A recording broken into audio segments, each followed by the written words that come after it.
Hey, what's going on, guys? Your boy Ghost here, and today we have another TWAB. This one is pretty long, so go ahead and get you some snacks, something to drink, and sit back and relax. I'll read to you, so feel free to put this in the background, by the way, like every other TWAB video. This week in Destiny, we opened more doors, some could call them portals, into the Edge of Fate Kepler destination, Armor 3.0, and our brand new Gears tiering system. There's been so much to share lately, and today is no different. We'll be chatting more about our goals for the new system and sharing more details about our updated Season Pass, Reward Pass, and here's the breakdown. Save date again, live stream recap, ability balance tuning, seasoning pass updates, and Bungie Day is coming soon. Okay, I'm assuming most of this is going to be a rehash of what was in the developer stream with some new stuff. I kind of scrolled through, but there is some new stuff in here. There's also going to be some stuff that we saw already from the other creators that dropped this weeks ago. So if there's anything in here that we've already seen, I'm not keeping it in the video.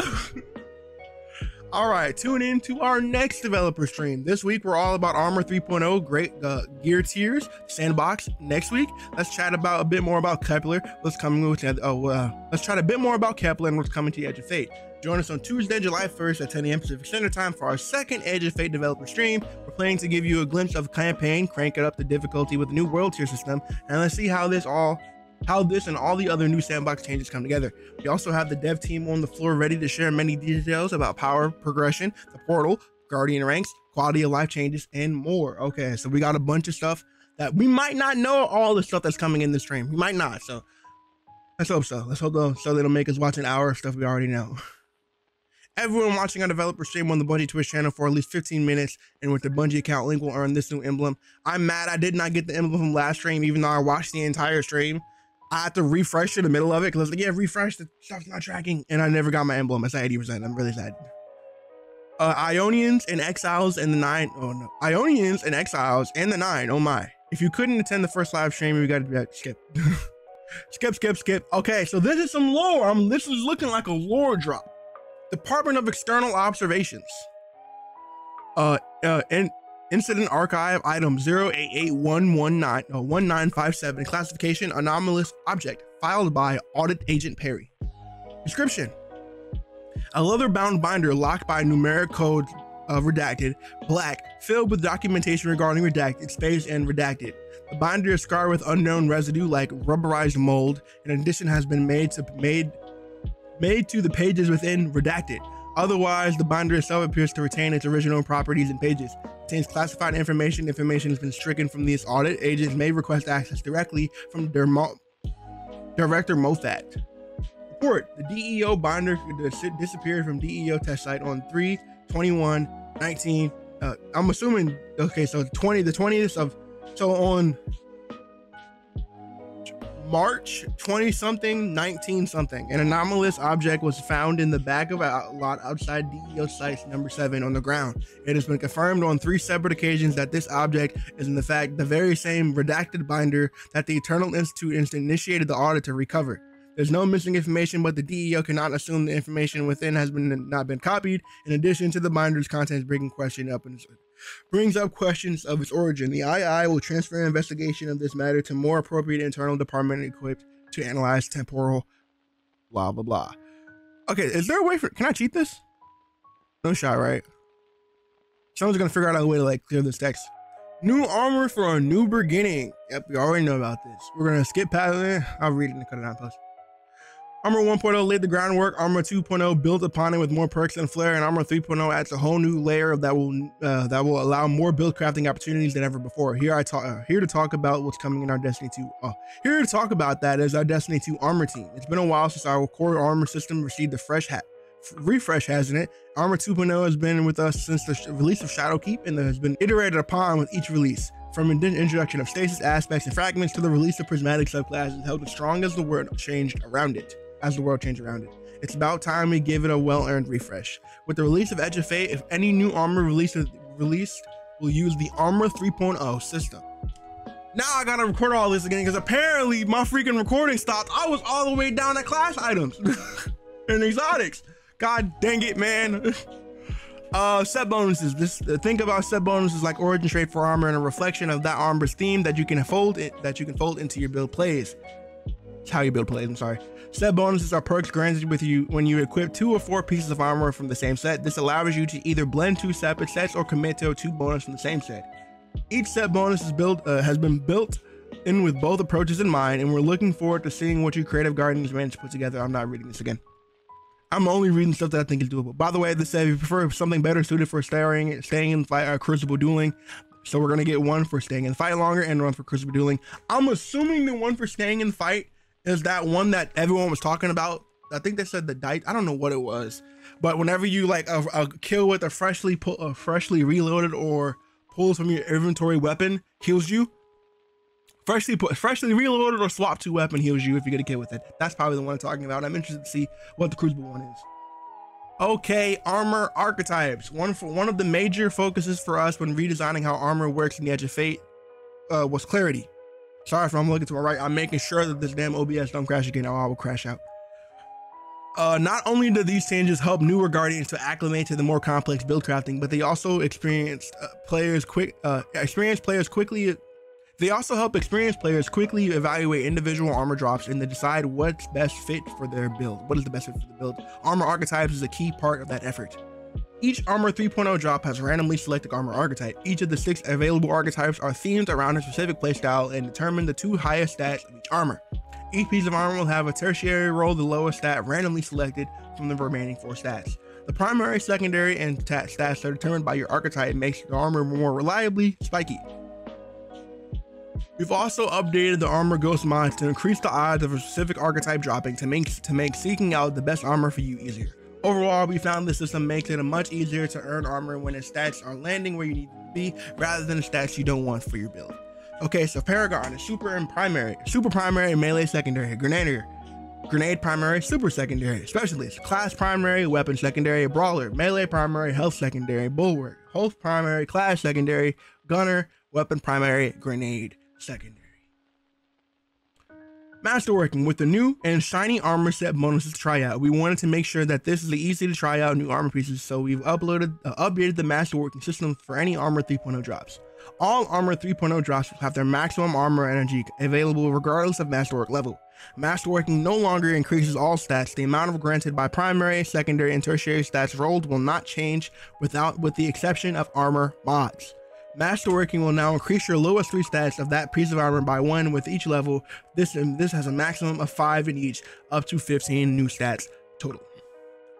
Gear tiers. A piece of gear's tier represents its quality and strength compared to the other legendary drops. For example, high tier weapons can drop with enhanced special weapon mods and at tier 5 unique visual effects. For armor, this primarily influences the total stats of each piece of gear. However, tier 4 and 5 have a couple extra bonuses, an extra mod energy going to 11, at tier 4 a randomly selected tune stat, and at tier 5, the tier 5 armor will also always drop with a perfect stat roll of 30 in its primary stat, 25 in the secondary, and 20 in the tertiary. Armor with a tune stat has access to a tuning mod slot, allowing you to choose between moving 5 stats from any other stat to your tune stat, or balance tuning, which increases the armor's 3 lower stats by 1. With all these changes, you might think that your current armor just won't cut it anymore, but that's just not the case. Legacy armor will still be useful and a great on-ramp into the system. We have more information on how high gear tier specifics and weapon tiers and more in an upcoming article. It's probably on Wednesday. We also took a seasonal gear and reflected it into the new gear to provide focusing for build crafting throughout the game's various activities. The new gear can offer more lethality in PvE content, a drop in with new seasonal bonus power, and receive bonuses from the current season artifact. It is easily identifiable with a unique color border and icon background so that you'll always be able to find it. Specific weapons will also be considered new gear. So I'm assuming this is the little blue tag is what the new gear symbol is going to look like. I'm assuming. We gotta see though. There will also even be an exclusive PvP playlist where players must use new gear to face off each other, with the intention of being to create more even playing fields for newer players and to test out builds for those who want to experiment. New gear will include 10% bonus damage and 15% bonus damage resistance. These bonuses will not apply to PvP or contest mode for the upcoming raid. The freaking news heard around the whole world for raid runners. We have additional information at a later date on how this system works, where gear qualifies, and more. there was a whole section of it in the stream yesterday. It's basically going to be like the exotics, and the exotic weapons and armor will have its own section in the collections tab called feature tab, and it'll show you all the exotics that are featured. Exotic armor, this is where they kind of lost me here and when the recording stopped. Long term, we hope we eventually add support for exotics to access to benefits of higher tiers using dedicated system that reflects their nature and has unique centerpiece in your builds. I'm sorry, I'm gonna read that again. Long term, we hope to eventually add support for exotics to access the benefits of higher tiers using a dedicated system that reflects their nature as unique counterpieces in your build. Although this system won't be ready for Year of the Prophecy, we wanted to make sure that the exotic armor could benefit from the armor archetypes and the reworked Masterwork system. It sucks it cannot come out this year, but hey man, take your time as long as it comes out right and does not break the game. While your existing roles will be converted 1-to-1 to the new stats, new drops of exotic armor will be upgraded to 3.0. This means that they will have their stats determined by archetypes, receive a new masterworking system, and the drop with full mod energy by default. While these drops will not have specific gear tiers, their stats rolls will be if they rolled a tier 2. Once masterwork, this should be comparable to all but the very best of Armor 2.0 rolls. To make this transition a little easier, 8-to-1 will be offering 20 free focused exotic armors per account to anyone who has access to the tower prior to the release of Edge of Fate. This special focusing will be available throughout the Year of Prophecy and will allow you to focus any non-class item exotic from the final shape or before with an archetype of your choice, as long as you have it unlocked in your collections. As for the exotic class items, they are the only armor before the Edge of Fate that will be converted fully into the new system. Each one will receive the maximum stats available for an exotic, 30 in the primary, 20 in the secondary, 13 in the tertiary. To prevent this from massively increasing the number of possible class items, these stats will be assigned based on their rolled to perks, the archetype being determined by the left common perk and the tertiary stat being confirmed by the third. However, this does mean that they can no longer be upgraded to Artifice armor and will lose the existing Artifice mod slot. That is incredibly stupid. Keep the Artifice armor slot. It really ain't that hard. I hope it's not that hard. Now that we're back to where I was at before, I kind of want to comment on this. These two were pretty solid. This Solipsism and this Stoicism, pretty solid.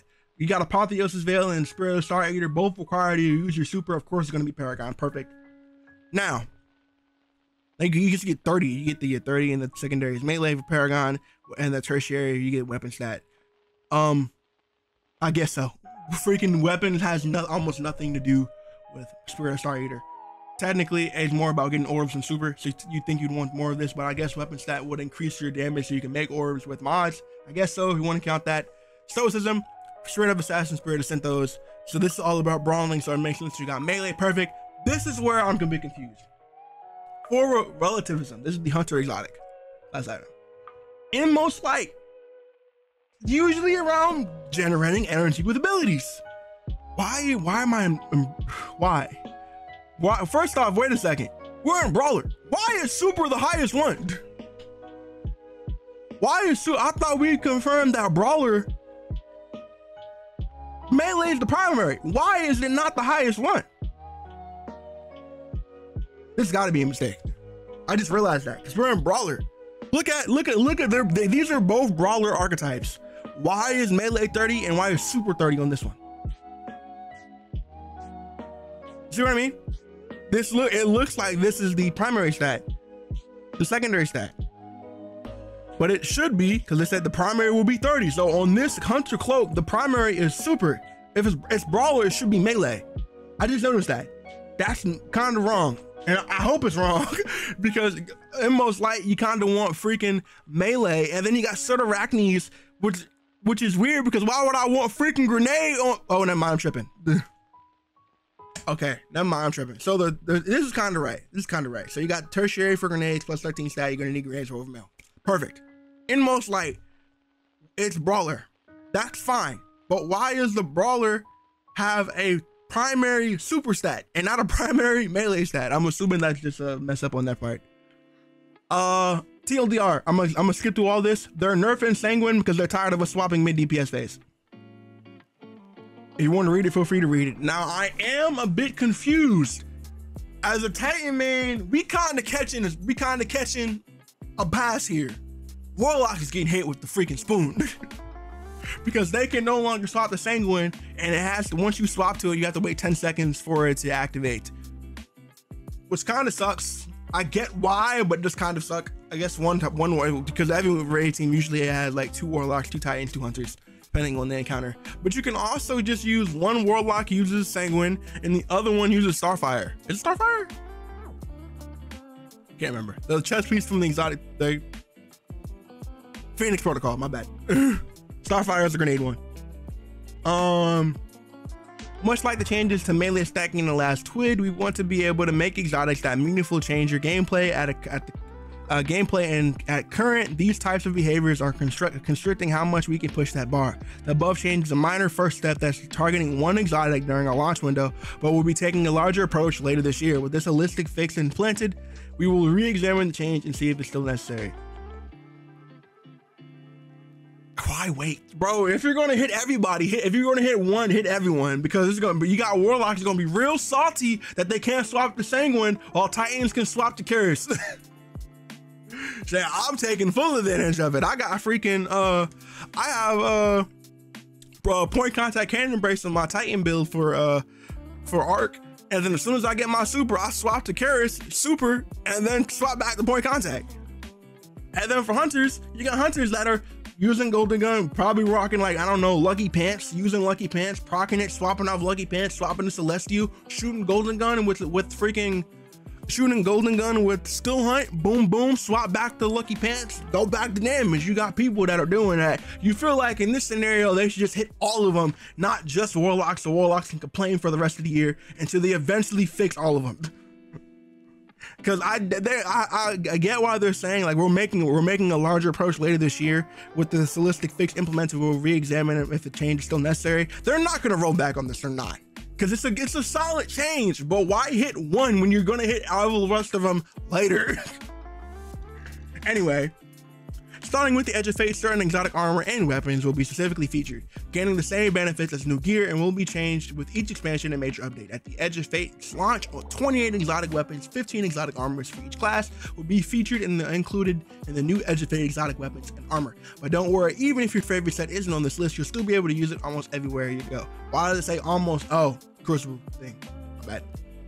Warlocks. Okay, you got Felwinters, Fallen Sunstar, Nothing Manacles, Balladors, Starfire Protocol, Wings of Sacred Dawn, Mantle of Battle Armor, Maldodoxia, Rhymecoat Raiment, Geomax, Prometheus Spur, Boots of the Assembler, Seacan Filament, Swarmers, and Ionia? Is that a new exotic? That's the freaking gauntlets, right?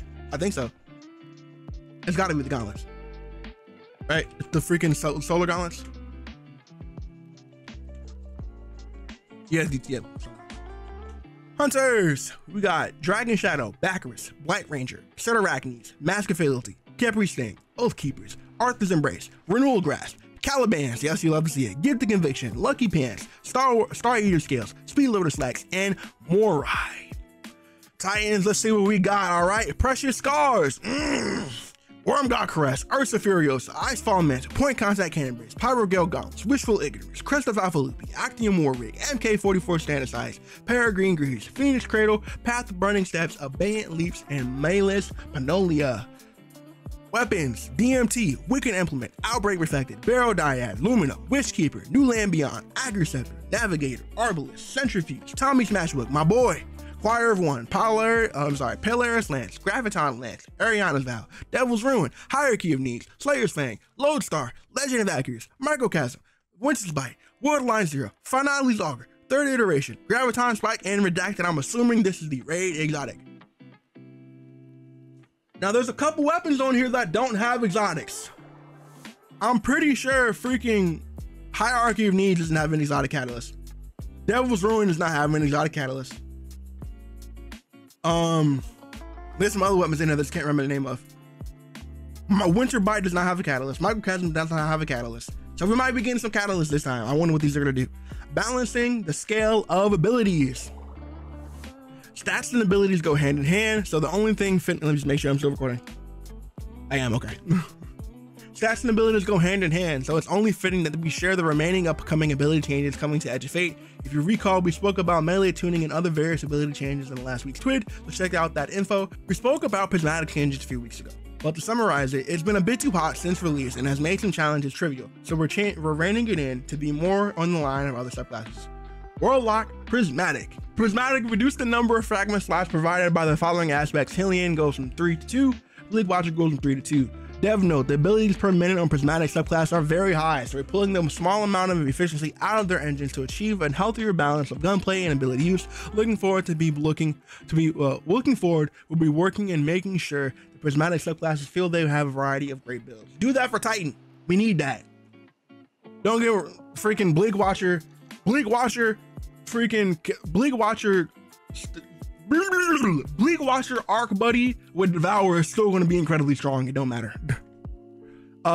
Prismatic Strand, Weaver's Call, can now generate threadlings on any final blow instead of just strand final blows. Solid.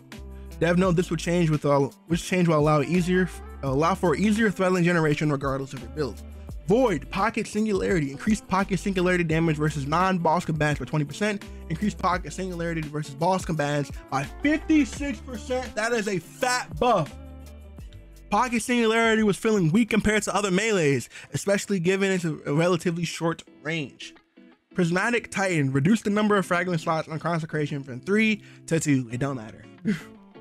Consecration aspect on Solar increased the fragment slot provided from 2 to 3. We've given Consecration an additional fragment slot on the Solar subclass to put it above Prismatic's counterpart. The pure concentrated Solar subclass should have an edge here. Okay, you should also figure out a way to buff Consecration on Solar specifically, because now Consecration on Solar specifically is still trash because you nerfed the aspect in general. I found this out the other day. They nerfed the entire aspect, and because they nerfed it because it was incredibly strong Prismatic, it also got nerfed on Solar. So Consecration on Solar is just garbage now because we don't have the bonus damage from freaking Synthos and all the other stuff. Kinda sucks.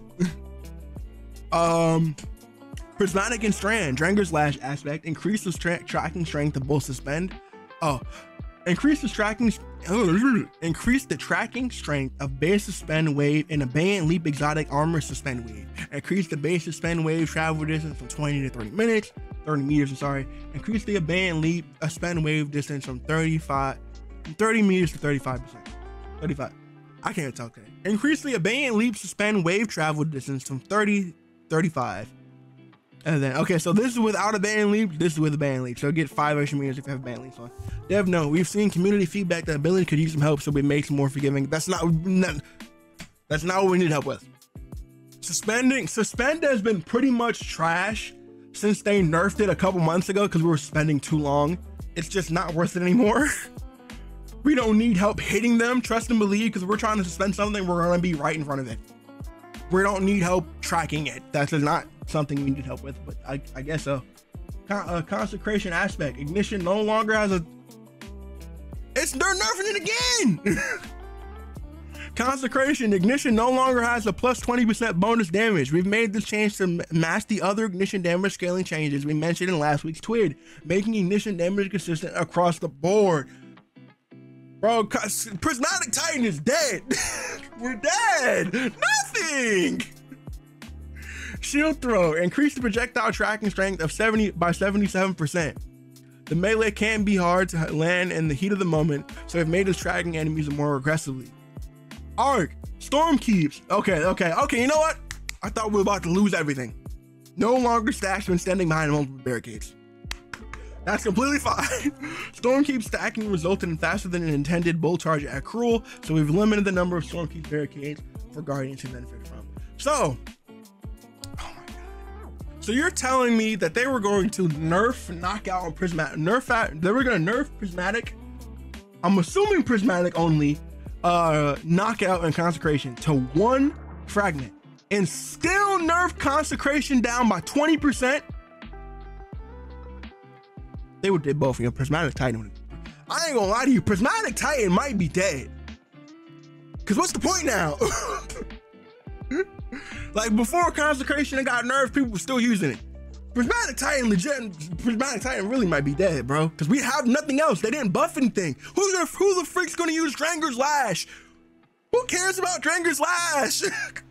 Oh my god, but we got a Shield Throw buff though. Hey Titans, just go ahead and get off Prismatic and go right back to Arc, bro. Just go back to Arc. We ain't got nothing else. Hunters, Gambler's Dodge. Melee energy no longer requires dodging near enemy for they learned about this in the freaking stream yesterday. I'll read it anyway. With the armor stat changes coming in Edge of Fate, sources of ability and energy will now scale based on your class ability stats. Huh?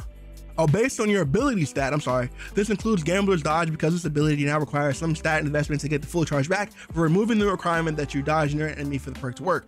This will make the dodge feel more consistent, returning energies on every dodge instead of only the one there are enemies in an invisible circle around the hunter. But I'm telling you that this sounds good. It sounds good on paper, but it's actually, in my opinion, very bad, because now hunters went from having to build into a dead stat to get their class ability back, a dead stat in PvE. You have to build a mobility to get your class ability back before. Now you got to build into class ability recharge speed and melee stat. See what I'm getting at? I don't really like that. Prismatic, reduce the number of fab and slot required from the following aspects. Why are we nerfing Ascension, bro? Who's using Ascension? People use Ascension because it's fun, not because it's good. Winter Shroud, I kind of understand, from 3 to 2. Prismatic, Solar, Gunpowder Gamble, reduce the self-damage from Gamble detonation by 60%. Beautiful. Final blows of all kinds now grant Gunpowder Gamble progress instead of just solar kills. But GPG just got even better. You love to see it. Blowing yourself up with GPG is frustrating, so we're significantly reducing the self-damage it does if you're too close to detonation, or making it easier to build stacks. Solar, on your mark. Final blows while at 3 stacks of on your mark, and now make you radiant for a short time. Activating your class ability now gives you 1 stack of on your mark instead of 3 stacks. We think Gunslinger needs to access to more Radiant, so we're essentially allowing them to reach 4th stack of on your mark in the form of Radiant. Beyond this, we'll be focusing on the further improving of Gunslinger's kit in the upcoming release. Arc, Ascension aspect. Ascension can now activate the following perks: Reaper, Powerful Attraction, Outreach, Distribution, Bomber, and Dynamo. Exotic, Hoyle class item, and Gerfalcon's Reserve Overshield. Perfect. All classes, increase damage versus bosses, mini bosses, and champions by 15% for these grenade, Flux Grenade, Arc Bolt Grenade, Flashbang Grenade, Storm Grenade, Axion Bolt, Suppressor, Firebolt, and Tripwire. Kinetic, the Rock Forerunner. Okay, so you get more grenade damage on the Rock. All damage types, ability, energy returns from perks, and passive regen are now scales based on your requisite stat. Devourer. Oh, come on, man. Reduce Devour heal amount from 200 to 140 HP. Devour has been far and away the most effective form of healing available, and full heal in every proc feels excessive. This change will be better balance Devour against other healing sources and give more value to back-to-back procs. It's still going to be the best healing. It's still going to be better. Oh, I spoke too soon. Increase the spend duration from 5 to 6 seconds. I'm still not using it out. I'm not using Dranger's Lash. I'm not doing it. I'll get a Shackle Grenade. To better balance the spend against other crowd control options, we've increased the duration by 1 second, giving players more time to burn down enemies or prioritize targets. Make it 7 seconds. Give us 2. Give us a sweet spot. 7 seconds. What was it? I think it was like 10, 12 seconds when it first came out? I can't remember. Stasis Shatter.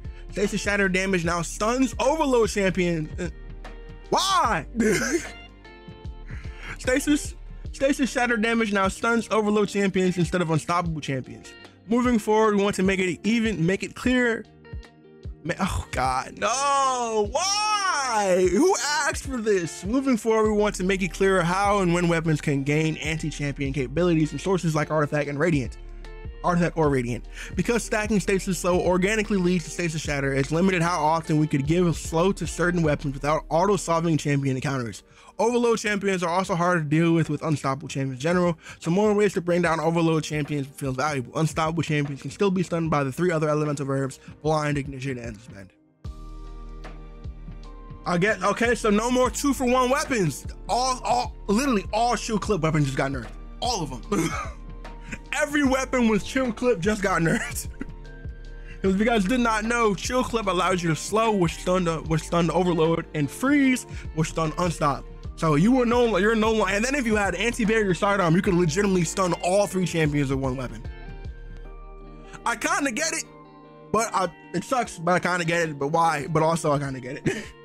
Flux grenades significantly reduce the base cooldown time, increase projectile size to make it a bit easier to stick targets. We want flux grenade to be a high damage skill shot, but the long cooldown and high accuracy required were too punishing. Reward pass. We're almost to the end, guys. I hope you guys got some snacks still. It's a new era of D2. With all that comes exciting updates to our seasonal pass model, much like olden times. There will be 4 reward passes available during Year of Prophecy, and just like before, the cost of the reward passes will reduce. Oh, it's being reduced to 1,000 silver. Beautiful. But what really, I hope that means you're giving us less stuff. But what we're really excited to announce is that for every rank reward we'll be able to earn day 1, no more having to wait for the new act to launch for unlock more ranks. We've adjusted them to feel more rewarding too. For 1, we refactored some boosts and added new ones, removing some that were determined to be less desirable. New boosts offer comprehensive bonuses that apply to a wide range of content as opposed to now narrowly boosting specific seasonal content. Activity score boost now provides a 15% score boost on all portal activities when fully unlocked. That's kind of pay to win. I ain't gonna lie to you. That's kind of pay to win. Kind of. Because if you get this and you, unless they make it so I'm pretty sure you can buy all of them at the stop. Most people won't do that, but it technically is pay to win. That's tiered on the thing. You pay to win. That better be in the free section. 15% bonus portal activities on the score. Prime engram boost increase the possibility of a desirable armor and weapon drops from portal activities. Weekly challenge boost allows players to complete their various weekly seasonal hub challenges faster and streamlining their access to additional high value rewards. XP boost has been refactored to apply a 40% bonus XP earnings when fully unlocked, along with a 20% bonus to fire team member XP. Additionally, the number of XP boost items have been reduced to make space for additional items. Whew. Secondly, the premium track. Armor rewards have been reworked so that players will acquire a full set of both PvE and PvP armor, and the free track will offer 5 pieces split between the 2 sets, allowing players to unlock a partial set bonus for each. Thirdly, we took a pass at our reward allocation to ensure that we're providing as much value as possible for players. The allocation of various free rewards have been increased, and players will be able to acquire more cosmetic rewards within the first 100 ranks of the pass, compared to the prior season passes. With the return of 4 passes per year, we've reduced the pass ranks down to 110. Why the extra 10? You may ask, well, they are extra special. While we set out to reduce the overall grind to remove the time gating introduced during episodes, we still wanted to preserve some aspect of the aspirational progress to chase rewards that our larger season passes provided. These additional 10 ranks are packed with valuable rewards for both free and premium players. Require 500,000 XP each to earn, and can only be acquired through gameplay. While we have ensured the first 100 ranks provide more value than ever before, we hope that they also enjoy having additional reward to chase after reaching rank 100. For fuck's sake, bro. That's what the notches are for.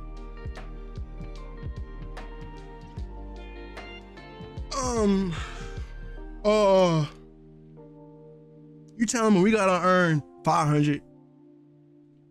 Hold on. Let me get my phone. I can just pull out a calculator.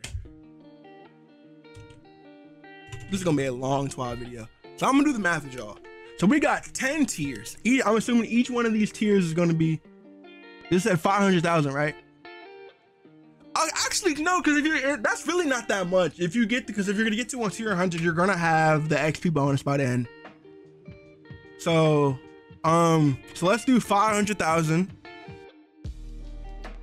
times 10. That's 5 million XP. I don't know why I had to do a calculator for that. 5 million XP is what you'll need. If you cut that in half, just about, that's okay. So let's just say you're gonna need technically 2.6 million XP. If I'm doing my math correctly. I might not be. But the thing that I'm concerned with is, oh yeah, these next 10 rewards are gonna have solid stuff in it.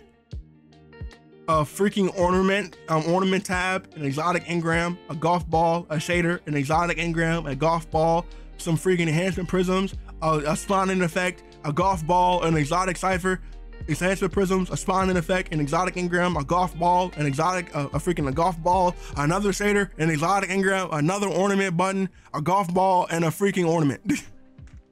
That's what we're supposed to be. I would rather just have the other 190 tiers. Come on, Bungie. I mean, freaking 90 tiers. That's why I would rather just have that. Come on, man. Y'all can't just keep hyping up this stuff and then give it as mid.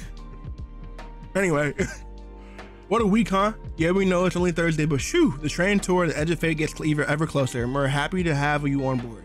There are only 3 weeks left before the next era of Destiny begins, so start making preparations soon. We see you, bounty holders. Reminder, we have another live stream on next Tuesday, and we hope to see you there. For next TWID, we'll be diving into power progression, the portal economy changes, and our plans for Bungie Day. See you, Starside. P.S. We'd like to take this time to celebrate kindergartens out there. He just turned 3, so it's a huge milestone in his life. His dad has happily shown him in photos of him in meetings ever since he was born, so we've all been particularly interested in his development these past 3 years. Please help us wishing Kai a happy birthday, and his dad has put in a request for happy birthday in word art. Happy birthday, Kai! Anyway, that is a thick twab, some thick twabs here. How you guys feeling about this? I don't really know how I feel about this new reward changes, honestly, especially since doing 200 tiers was not hard. Just do your seasonal challenges, and you're gonna end up doing them anyway because you want your bright dust. So it really was not hard, and at least the XP you got from doing all the challenges actually went something. Especially since each season is gonna be like 6 months long. 110 tiers doesn't really seem that much. Seem like a lot. I feel like everybody. Well, I don't think we're getting a new. We're not getting a new battle pass in Ash and Iron, right? I don't think so. So we got 6 months to finish 110 tiers. It's kind of a lot of time. I could be wrong though.